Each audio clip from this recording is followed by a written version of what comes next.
ಅಮೃತ್ನೋನಿ pain oil ನೋವಿಗೆ ವಿರಾಮ ದೇಹಕ್ಕೆ ಆರಾಮ।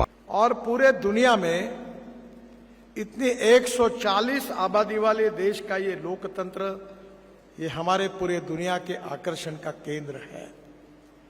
और इसलिए इस लोकतंत्र की हत्या, संविधान की हत्या जो 50 साल पहले जो हुई थी, उस संविधान को भी बचाने का काम हमने किया है, लोकतंत्र को भी बचाने का काम किया है। लोकतंत्र के बारे में यह कहा जाता है कि हमारा लोकतंत्र 4 पिलर पर खड़ा है।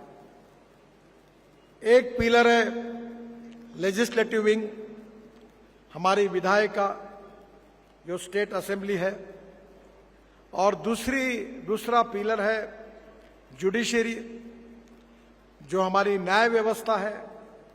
तीसरा पिलर है मीडिया जो हमारे लोकतांत्रिक व्यवस्था में हमारे माध्यम है, और चौथी बात है एग्जीक्यूटिव विंग जो हमारी ब्यूरोक्रेसी है।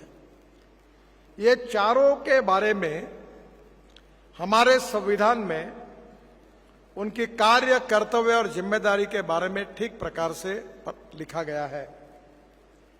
पर दुर्भाग्यवश जो हमारा संविधान था, जो एक प्रकार से हमारे लोकतंत्र का हार्ट है, उस संविधान को इमरजेंसी के कार्यकाल में तोड़ा गया, मरोड़ा गया। इतना ही नहीं तो विशेष रूप से जो संविधान की दुरुस्तियां उस समय की गई थी, उसने एक प्रकार से लोकतंत्र को समाप्त किया था।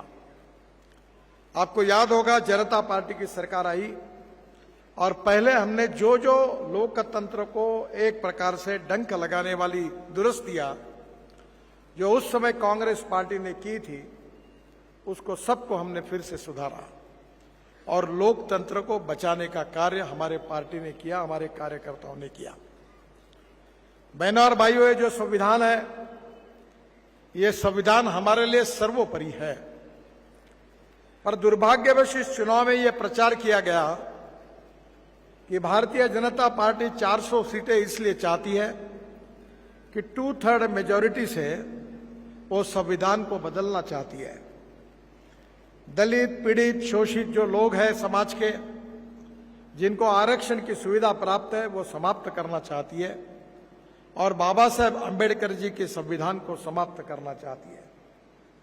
जिस पार्टी ने संविधान को तोड़ मरोड़ कर अपने स्वार्थ के लिए रखा है, उन्होंने हमारे ऊपर झूठे आरोप लगाए। सही अर्थ में अगर आपने इस विषय का अध्ययन किया तो सुप्रीम कोर्ट में केशवानंद भारती की एक केस हुई थी और इस केस में चीफ जस्टिस ऑफ इंडिया और उनके साथ 7 न्यायमूर्ति थे और उन्होंने एक निर्णय दिया है जो आज भी रिकॉर्ड में है। उसमें उन्होंने कहा है कि salient features of the constitution can not be change. संविधान के मूलभूत तत्व कोई भी पार्टी कितनी भी मेच्योरिटी आई तो भी बदल नहीं सकता। मूलभूत तत्व क्या है? लोकतंत्र, समाजवाद, धर्मनिरपेक्षता, freedom of speech, fundamental right, इसको एक्सप्लेन किया गया है अपने संविधान में। और ये जो साइलेंट फीचर्स है, ये कभी बदल ही नहीं सकती। जो पार्ट बी है, जो समय समय पर संविधान के जो कलम्स है, उसमें दुरुस्ती करने का अधिकार उस समय के सरकार को है।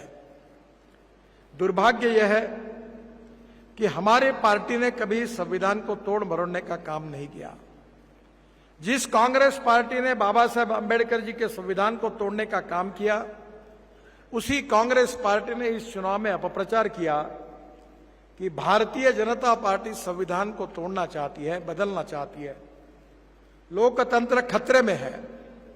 जिन लोगों ने लोकतंत्र को समाप्त करने की कोशिश की और देश में डिक्टेटरशिप की शुरुआत करने का प्रयास इंदिरा जी के नेतृत्व में किया था, वही पार्टी हमारे बारे में गलत प्रचार उन्होंने किया गया। एक अंग्रेजी में एक कहावत है कि जब कन्विंस नहीं होता है तो कंफ्यूज करने की कोशिश होती है। ನಾವು ಸಲಹಿದ ಕೈಗಳು ನಮ್ಮ ನೋವಿಗೆ ಸ್ಪಂದಿಸಿದಾಗ ಆಗುವ ಸಂತೋಷ। ಅಮೃತ್ನೋನಿ ಪೇನ್ ಆಯಿಲ್ ನೋವಿಗೆ ವಿರಾಮ, ದೇಹಕ್ಕೆ ಆರಾಮ। ಅನುಕ್ಷಣದ ಸುದ್ದಿಗಳಿಗಾಗಿ ವಿಸ್ತಾರ ನ್ಯೂಸ್ ಯೂಟ್ಯೂಬ್ ಚಾನೆಲ್ ಸಬ್ಸ್ಕ್ರೈಬ್ ಮಾಡಿ. ಹೊಸ ಸುದ್ದಿಗಳ ನೋಟಿಫಿಕೇಶನ್ಗಾಗಿ ಬೆಲ್ ಐಕಾನ್ ಕ್ಲಿಕ್ ಮಾಡಿ. ಲೇಟೆಸ್ಟ್ ಅಪ್ಡೇಟ್ಸ್ಗಾಗಿ www.vistaranews.com ವೆಬ್ಸೈಟ್ಗೆ ವಿಸಿಟ್ ಮಾಡಿ. ಅಂಗೈಯಲ್ಲೇ ಜಗತ್ತಿನ ಸುದ್ದಿ ತಿಳಿಯಲು ವಿಸ್ತಾರ ನ್ಯೂಸ್ ಕನ್ನಡ ಆಪ್ ಡೌನ್ಲೋಡ್ ಮಾಡಿ.